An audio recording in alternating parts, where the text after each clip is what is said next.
Hello, Harry Whittaker here to talk about the brand new Lucinda Riley novel, The Last Love Song, which publishes in the UK on the 23rd of October and is available in most other territories this autumn and over the next few months.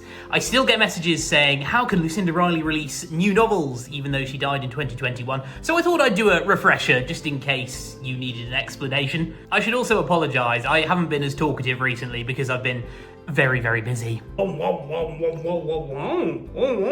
So I'm sorry about that. Many readers will know that before Mum became Lucinda Riley, she wrote under the name Lucinda Edmonds in the 1990s. She actually penned 8 novels under that name. Then we didn't hear from her again until 2010 when she re-emerged as Lucinda Riley. She wrote 4 very successful standalone novels, began the Seven Sisters series, and then went back, took 3 novels from the 1990s and rewrote them, releasing them as new Lucinda Riley novels. She updated plot threads, changed characters, and just upgraded her authorial voice. Now, in Mum's absence, I've taken on that responsibility here and performed the same task I performed for The Hidden Girl in 2024. This is not a Harry Whittaker original novel. I did not pen this. I merely re-edited it and helped turn the Lucinda Edmonds into a Lucinda Riley. Very different from Atlas, the Story of Parle, of course, to avoid any confusion. I wrote Atlas, the Story of Parle based on ideas my mum had had when she was alive.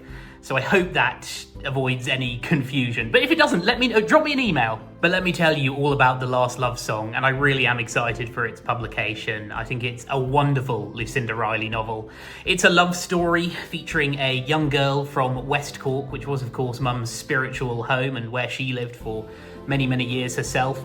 Saoirse falls in love with a struggling musician, Con Daly. Her father does not approve of the relationship, so they flee to London in the 1960s, and Con strikes gold with his band The Fishermen. They become the biggest band in the world, but eventually the dark side of fame rears its head, and there are all sorts of problems which Saoirse could never have foreseen.